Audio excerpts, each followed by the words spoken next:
to thank God for this opportunity to proclaim His word. And I know He'll be with me. I wanted to do something different this morning. Instead of going over the lesson context, this is a very favorite lesson for me because I don't know whether it's because there's so much controversy about Abraham, and I'm not trying to establish whether he was an idol worshiper or not, but I've always thought it was, but that's not what the lesson is about this morning. But I wanted to just do just a little bit of when I first saw Abraham's name in the Bible after reading from the commentaries. So first I'd like to say good morning to all the fathers this Father's Day in Facebook world and our congregation. And I'd like to say good morning to my church family, whom I've grown to love in this time that I've been here. And then I'd like to introduce my daughter, my oldest daughter, Synovia Gist Trim. She's a native of Gulfport, but a long resident of California. And she's going to be my biggest critic this morning, I know it. Because she does study daily to make herself approved. But anyway, the name of our lesson this morning is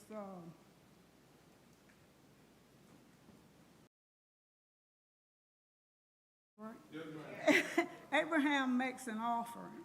Our devotional reading is coming from Romans 4, 1 through 15. Our background scripture is coming from Genesis 22, 1 through 19. And our key text is, Abraham called that place, the Lord will provide. And to this day it is said, on the mountain of the Lord it will be provided. And that's Genesis 22 and 14. Okay, and I've established the fact that this is what I wanted to say instead of reading a context. In Joshua 24, 2 to 4, it says, Joshua said to the people, this is what the Lord, the God of Israel, says. Long ago, your ancestors, including Terah, the father of Abraham, and Nahor, lived beyond the Euphrates River, and they worshiped other gods. But I took your ancestor Abraham from the land beyond the Euphrates and led him into the land of Canaan. I gave him many descendants through his son Isaac.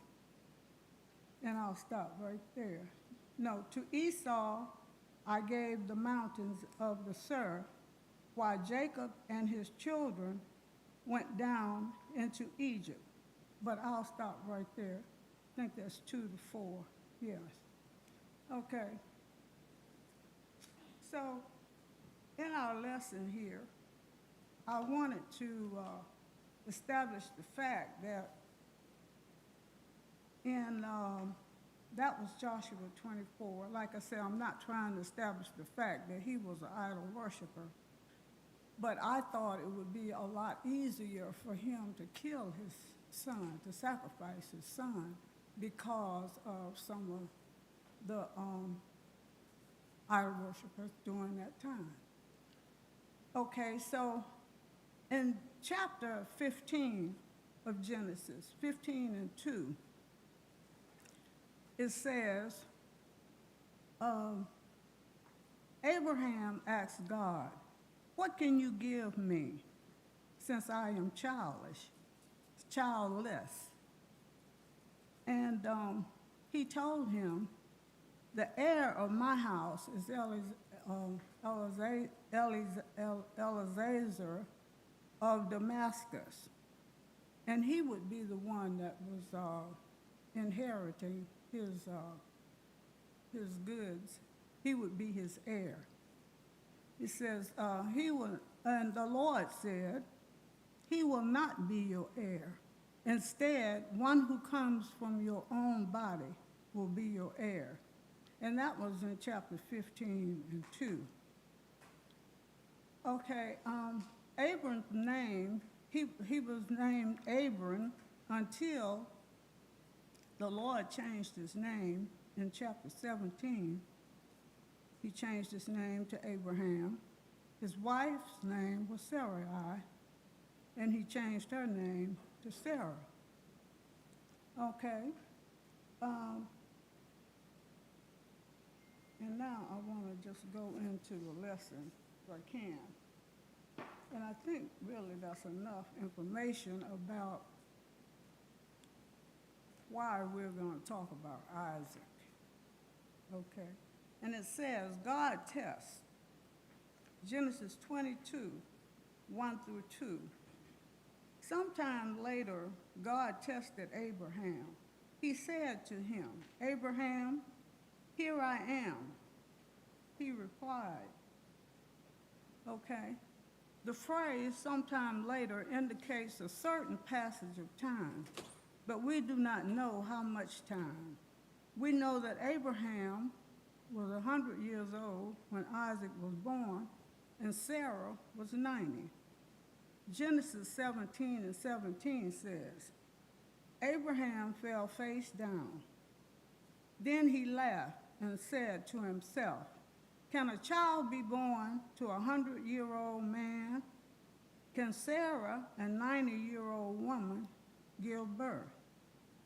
God reaffirmed that Sarah would bear Abraham a son, who appropriately would be named Isaac. He laughed. With Isaac, God would confirm a permanent covenant, the Abrahamic covenant. And even Sarah laughed. She expressed her skepticism, but the Lord, who heard her laugh and knew her heart, reminded Abraham and Sarah through the use of a rhetorical question that nothing is impossible for the Lord. No age is given for Isaac, but we assume he is a big fellow because he is capable of carrying wood. Only at one time did they say that he was 13 or so in the lesson. God does not tempt anyone to sin.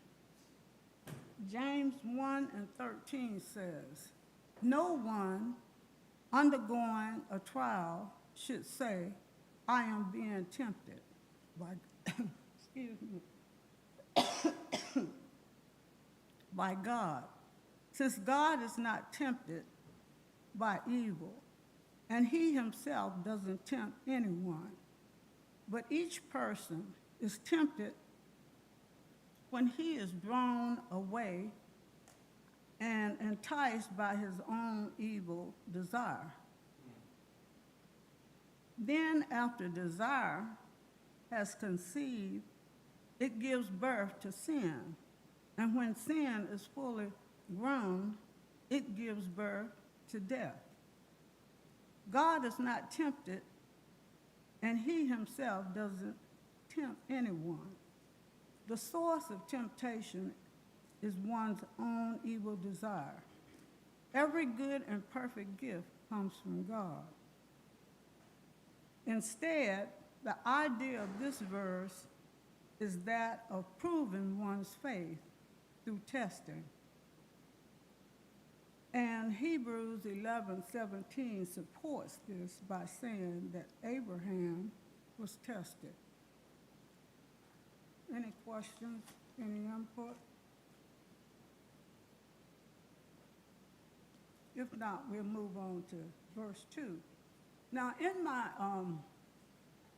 studying and reading, and verse 2 is kind of lengthy, so I'm a little bit lengthy with this too. Okay, it says, requirements B, verse 2. Then God said, take your son, your only son, whom you love, Isaac, and go to the regions of Moriah. Please tell me what that is again. Moriah, thank you. I've been saying it for weeks now. Sacrifice him there as a burnt offering on a mountain I will show you. Okay, this verse refers to Isaac as Abraham's only son. We know that Abraham had previously fathered Ishmael through Sarah's handmaiden Hagar. We learned that Ishmael was not the son of promise. Isaac was the son of divine provision. God blessed Ishmael because of Abraham and made a great nation of his offspring.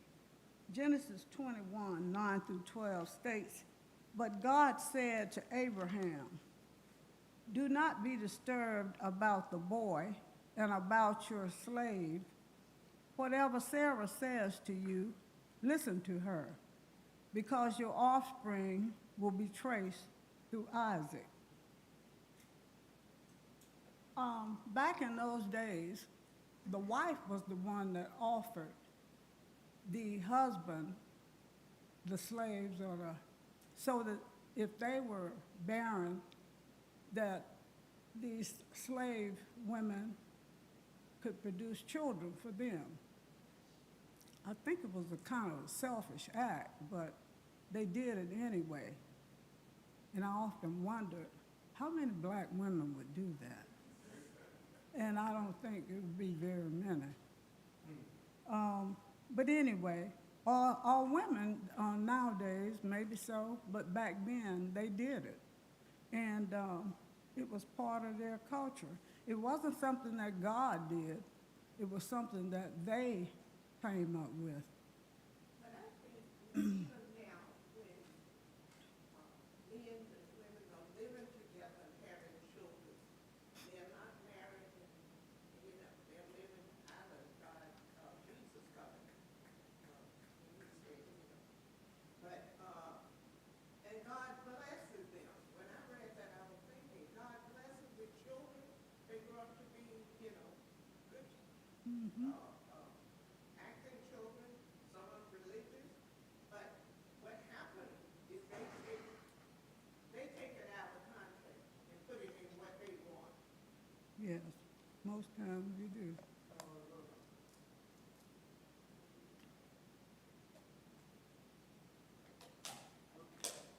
But God still blesses them, like he did Ishmael. Yes. Yeah, he still blesses the children. He don't leave them out there to go, And he blessed Ishmael because of Isaac, really. And that's what he blesses. I don't know the reason when men and women live together and have children and God still blesses them. Or even out of wedlock. Yeah, yeah, yeah. He does. Yeah. Yeah. So it's still happening today, but in a different way. Yeah. I think, Sister Pierre, at the end, God is really trying to show us that he takes imperfect people and still do Right. perfect things according to his will. Because if we were reading this word and everybody in here were perfect and they made no mistakes, we wouldn't be able to identify them. And so I think we have to always find ourselves in this and be able to relate to the context. But I think that, the bottom line is God shows us daily through his word how he takes imperfection and makes it perfect. And that's the key. Well, I can relate to it because I'm a single mother. And my children, I say, are successful. And one of the first things, none of them have ever been in jail or in prison, which is not a bad thing when you come out and be rehabilitated. But they, to me, they are successful because they're able to take care of themselves and they've had good jobs. And actually, my girls all are retired and I was still working when I was their age, but they managed to have very good jobs. So that was a blessing for me and for them. It says, do not be distressed about the boy and about your slave. Oh, I did read that. I'm trying to get back to what Abraham, it was very distressing to Abraham. It was very bad in Abraham's eyes to expel his firstborn son from the household. However, God's guidance and comfort and assurance enabled Abraham to do the wise thing because Ishmael was Abraham's offspring. God would not allow the child to die in the wilderness. Instead, God would make him a nation. And though Isaac was not Abraham's firstborn, the patriarch's offspring would be traced through his lineage. There is only one son of promise to Abraham, and that son is Isaac. Therefore, it is most startling to read that God asked Abraham to sacrifice the child of the promise. God had spoken to Abraham many times, often to reiterate covenant promises to make him into a great nation with countless descendants. Genesis 12, 1-3 says, the Lord said to Abraham, go out from your land, from your relatives, and from your father's house to the land that I will show you. I will make you into a great nation. I will bless you, and I will make your name great, and you will be a blessing. I will bless those who bless you. I will curse anyone who treats you with contempt, and all the people on earth will be blessed through you. According to Acts 7:2, the Lord spoke to Abram while he was still in Mesopotamia. God gave Abram a one-verb command with 4 aspects to it. Abram was to go out from, number 1, his land, number 2, his relatives, and number 3, his father's house. 4, to a land chosen by God. Obedience to God often means leaving one thing in order to receive something else even better. Saying I will 5 times, God unilaterally promised Abram progeny, which is a descendant or offspring, prominence, and protection. So the command, take your son and sacrifice him there as a burnt offering, seems to threaten those promises. Abraham is not only giving up someone he loves, but also cutting off the only way he sees possible to beget offspring. God tested Abraham not to trip him up and watch him fall, but to deepen his capacity to obey God and thus to develop his character. Tested means to prove the quality of not to entice to do wrong. God refines us through difficult circumstances. When we are tested, we can complain or we can try to see how God is stretching us to develop in us the character necessary to be his followers. Okay? Pagans in Canaan during the Old Testament period regularly practiced child sacrifice by making them pass through the fire to give them as food to their gods. And this was back before the laws were made, before Jesus even, before Moses even made the law for them not to do child sacrifice, because King Ahaz and Manasseh instructed pagan sacrifice to Baal and Molech. King Josiah abolished these things when he was on the scene.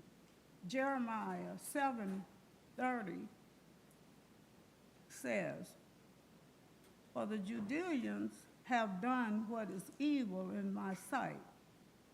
This is the Lord's declaration. They have set up their abhorrent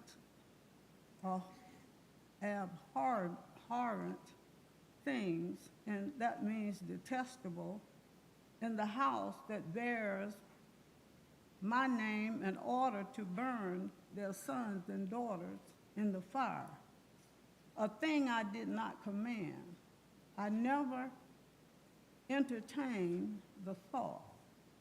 Therefore, look, the days are coming, the Lord declares, when this place will no longer be called Topheth and Ben Hinnom Valley, but the Valley of Slaughter." And that was the place where they did sacrifice the children. So the Lord did not order this. It was King Ahaz and Manasseh. Okay. The law of Moses prohibited human sacrifices. The Old Testament prophets chastened God's people for breaking these commands, but Abraham lived 5 centuries or so before the giving of the law of Moses, and human sacrifices to pagan gods were not unheard of in the, got a word I can't see, the Advent Near East world. In the ancient East, Near East world. Mount Moriah was the place God had designated after David saw an angel and and we had that lesson a couple of lessons back where David saw this angel, this plague was averted. This is also where Solomon would build the temple, location where God asked Abraham to sacrifice his son and where the people would later sacrifice their offsprings, and very close to where God would offer up his own son. Any questions? Any input?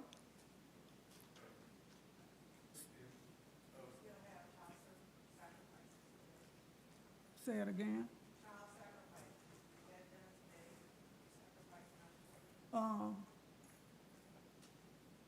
Well, yes. And I know what you're going to say. Through abortion. So we are, which is a sin to do too. So, yes, we are. It's very clever, drowning them and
you already have.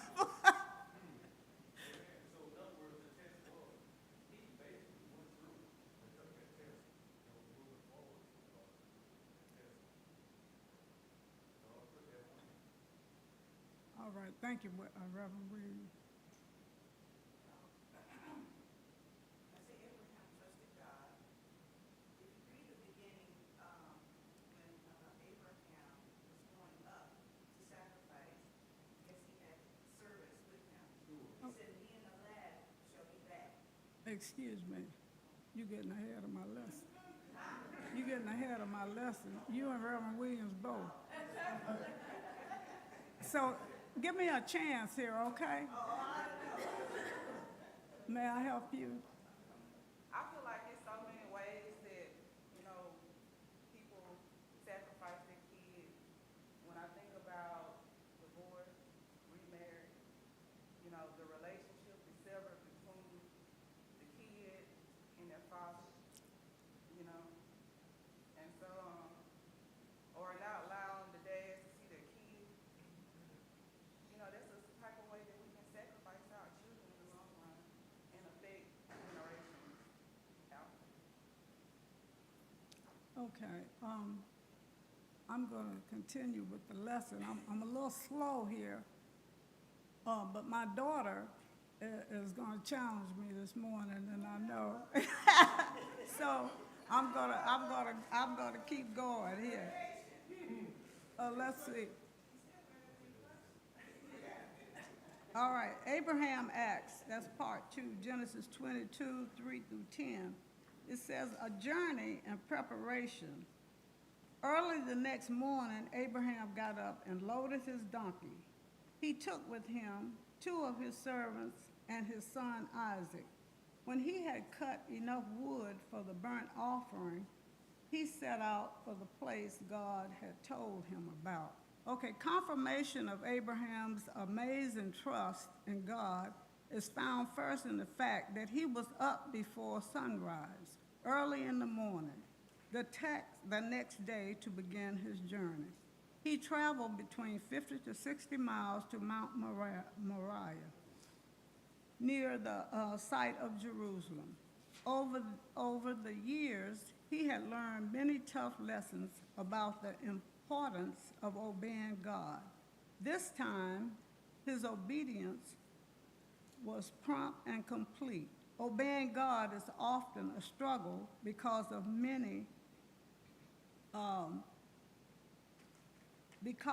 it may mean giving up something we truly want. We should not expect our obedience to God to be easy or to come naturally. Rather, it is often our struggles to obey that drive us to pray more and depend on Him. And I'm going to go right into 4, too. On the 3rd day, Abraham looked up and saw the place in the distance. Traveling from Beersheba, it was not until the 3rd day that Abraham reached the Jerusalem area. Okay, any comments now? I'm going into 5. And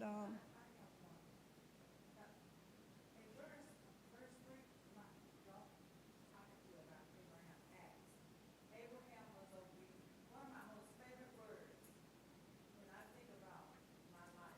And also, Sunday school. I learned the importance of obeying God. Sunday school class.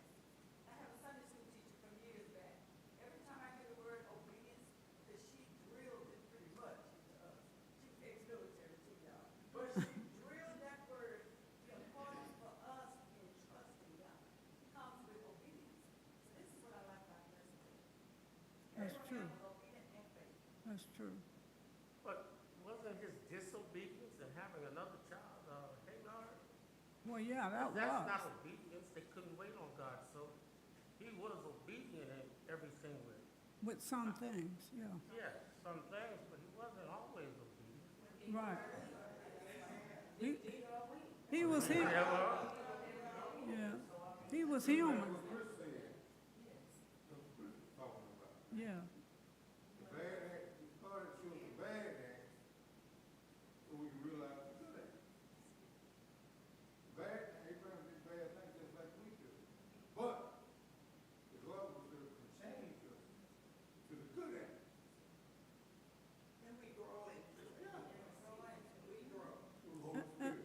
not perfect, and, But you also the fact that as today, as Abraham was tested many times, as we are tested many times, become a growth in our faith, in our obedience to God. Through the trials and tribulations that we're having now, which is what we grow now.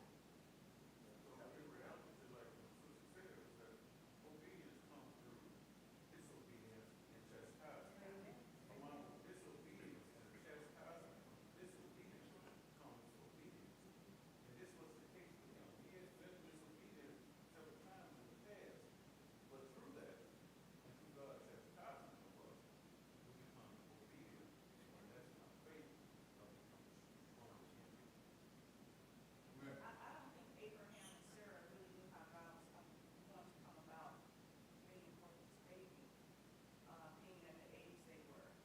And I believe they thought that this is something they may have had to do, to bring the baby, bring offspring forth. I don't think they knew him well enough or trusted him at that time to know that this is what wasn't his will to do this.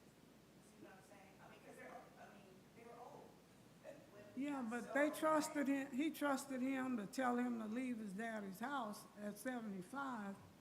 That, to me, was amazing, that he was still with his daddy. But to bring forth a baby at 100. Yeah, that, But they had to know, come to know him and trust him. yeah.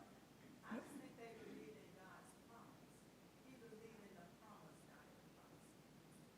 And that's what we have to do. What Jesus has told us to do, we have to believe it and try to do it. And I say that every day, Lord, help me to walk in your way, because that's what it's all about. I think it was insecurity, doubt, and God's promise.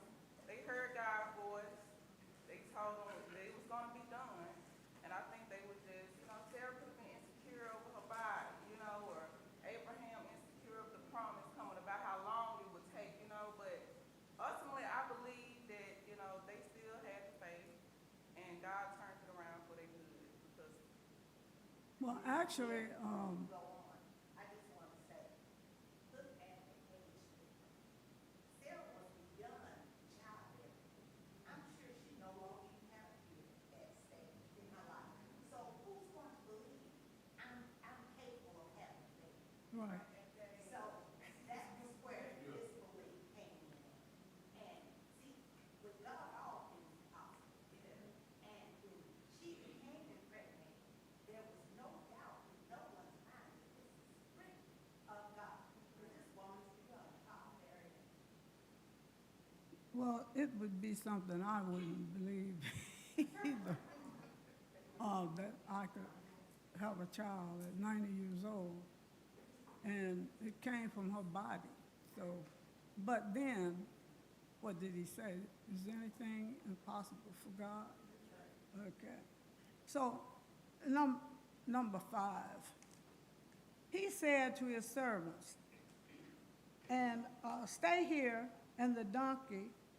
with the donkey while I and the boy go over there. We will worship, and then we will come back to you. This changed my mind about Abraham ever having any doubt about God right there, because he was convinced that he was going to be able to come back, that God would bring his son back to him. No, yes. And when he said that, I said, Abraham needed the aid of his servants to reach the point, but now he must leave them behind.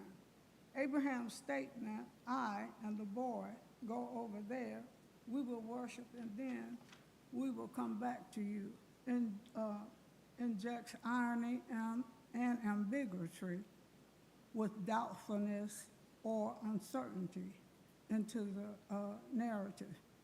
Whether or not Abraham intended to lie, his words were ultimately proved accurate. And in Hebrews 11:17 through 19 says, by faith, Abraham, when he was tested, offered up Isaac.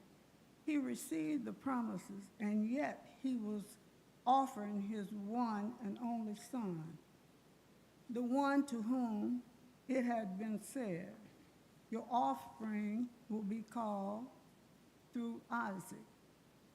He considered God to be able even to raise someone from the dead. Therefore, he received him back figuratively, in a way that involves or invokes a metaphor or figure of speech. Abraham was willing to sacrifice his son because he believed that God would bring him back from the dead.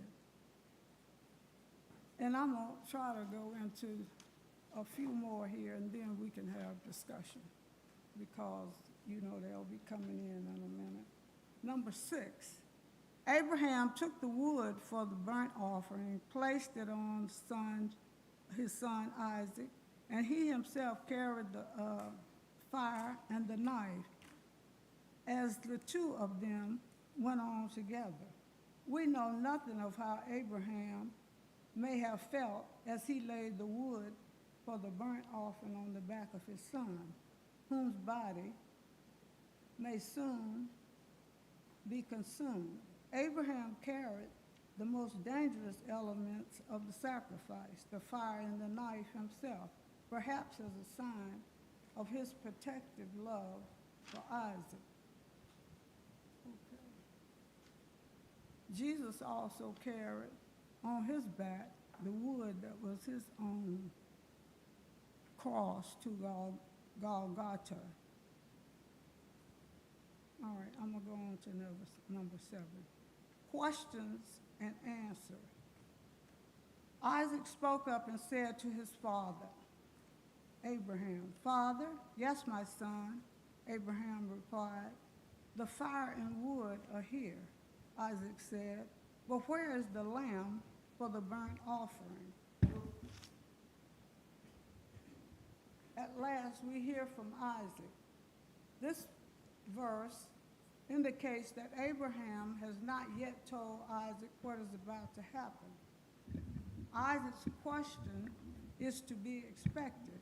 He and his father have all the elements for a sacrifice offering, thank you, except for the sacrificial animal itself. Ignorant of God's command and surprised that his father would forget the most important element in animal sacrifice, Isaac asked Abraham where the lamb was. And I'm going to go into 8, and then we'll go into questions. Abraham answered, God himself will provide the lamb for the burnt offering, my son. And the two of them went on together.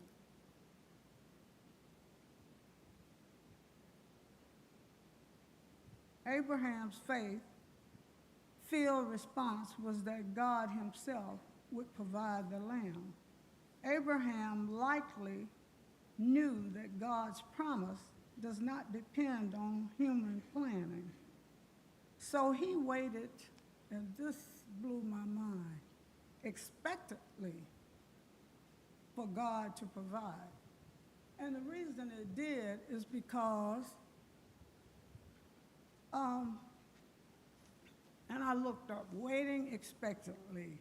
And it says, in a spiritual context, waiting expectantly often refers to waiting for God's answer to prayer or for the fulfillment of his promises. And waiting expectantly means excitedly for something, surely, trustfully, trustingly, with confidence, with hope. And I thought about myself and some of the things that I pray for and have prayed for. Some of them were done and some were not. But I realized in my life that God provides what he needs to provide for us. And I believe that his will is what's really best for us, whether we get what we ask for or not. Because I have asked for some things and he gave it to me, and I think it's the way that I asked. And I want him to take it back because it was just terrifying for me. But this waiting expectantly just made me think how we do not wait expectantly. We should wait expectantly for God to do what he says that he's going to do, or when you pray, you should wait expectantly for an answer or for a promise. So that was so profound for me. Did you have your hand up? Yeah, when we was talking about, providing your needs, and some of the things you want and everything like that, God knows our heart. And as you say, he knows what's best for us. He knows what we need, not what we want. Yeah, he may give you some of those things that you want, that he knows that's gonna help you to your needs. But he's all about your heart and your needs, so that you can glorify him through your needs. I like the transformation that God does in your life when you give your life over to God, because there are still some things in my life that I need to have transformed. And I understand that these things don't happen all at once. It's gradual, and we'll never be complete until we get to heaven. Now, Pastor, when the pastor you say, do great things for God and expect great things from God. That was his mantra. Do great things for God. Whatever you do it to your best of your ability. Then you expect great things from him. Well, I never really thought about it that way. I never just really thought about this waiting expectantly for anything. And that's really, really a profound statement. And for those of us, and I know I'm not the only one that is doubtful about some things. So this would be something for you not to be so doubtful about too. Yeah, and I think, we wait impatient. Yeah, we do. Opposite. And Yes. I know this is the reason why he went ahead to have this baby, because he was being impatient. Mhm. His expectations were not there. And I think we are all guilty of not having, at times, high expectations for what we believe God to do or be able to do. But we also subscribe to a time frame that we think it's supposed to happen in. Right. When it doesn't happen in that time frame, we try to help God out to expedite. Let me help Yeah. you out, because you're not working fast enough for me. Let me come over here and do some things. And so we're all guilty. I know Chris is guilty of that. Yes. And I think this lesson also points to that impatience. But I think we all have a time frame of when we want things to happen in our lives, and if it doesn't happen within that time frame, that's when we get discouraged. But it's very true. Because we feel like God just don't do it quick enough, but he's an on-time God. Okay, and I'm going to go with 9 and 10. Arrival and intention. When they reached the place God had told them about, Abraham built an altar there and arranged the wood on it. He bound his son Isaac and laid him on the altar on top of the wood. 10. Then he reached out his hand and took the knife to slay his son.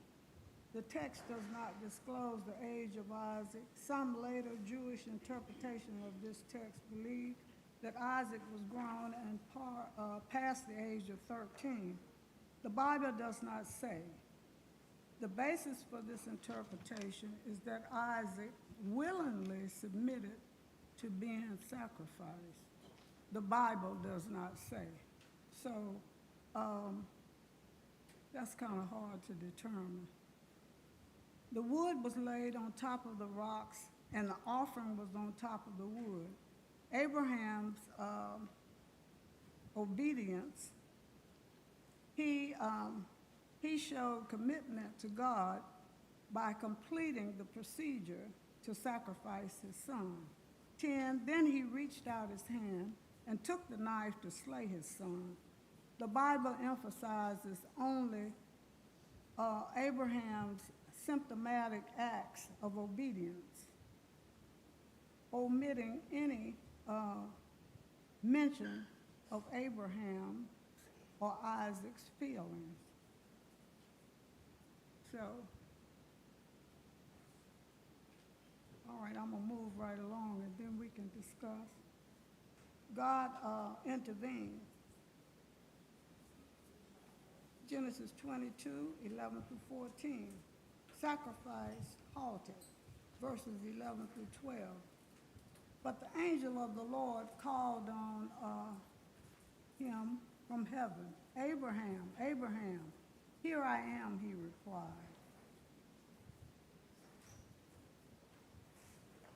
12, do not lay a hand on the boy, he said.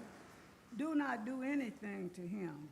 Now I know that you fear God, because you have not withheld from me your son, your only son. This verse provides the story's climax, God's intervention through the angel of the Lord. This title is a designation given to God's angelical beings who often relay the words of God. The angel speaks to Abraham from heaven. Abraham responds, here I am. Abraham is interrupted just as he is about to carry out the sacrifice commanded of him. The patriarch had passed the test. Now God knew that Abraham would hold nothing back. He feared God more than he loved his only son.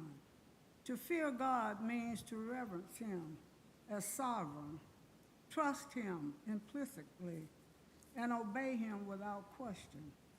A true worshiper of God holds nothing back from God, but obediently gives him what he asks, trusting that he will provide. No other fear could demonstrate with such certainty Abraham's faith in God alone to fulfill his promise. Isaac is not merely his only son. Isaac was Abraham's only chance to secure future promises.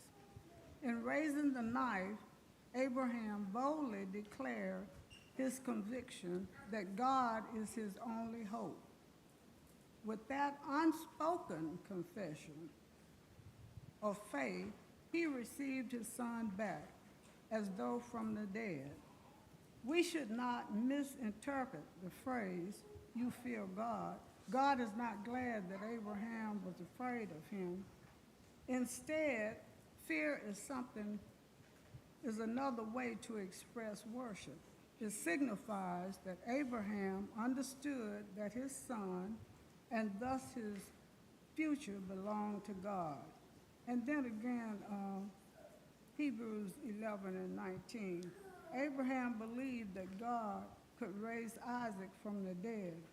And in a sense, he did receive Isaac back after the command to sacrifice was concealed.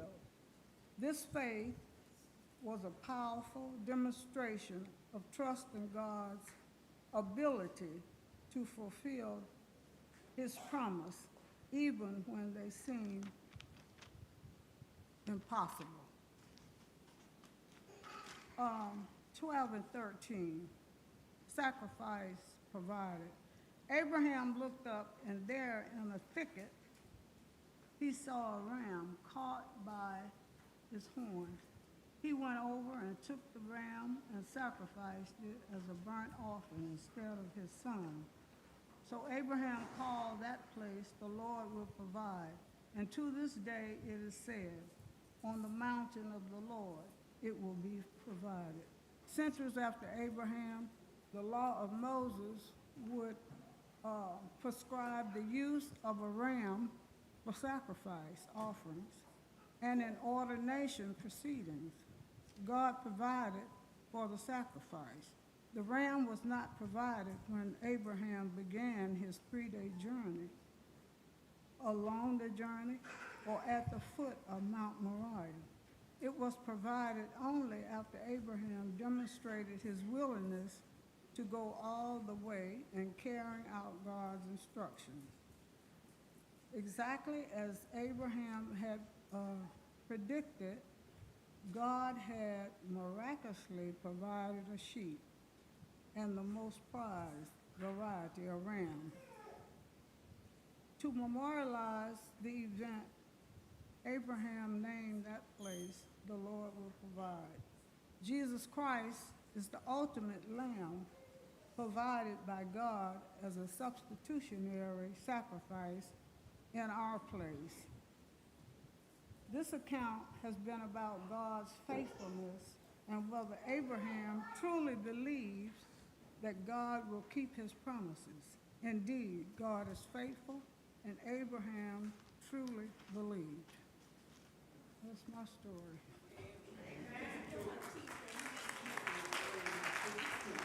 Amen.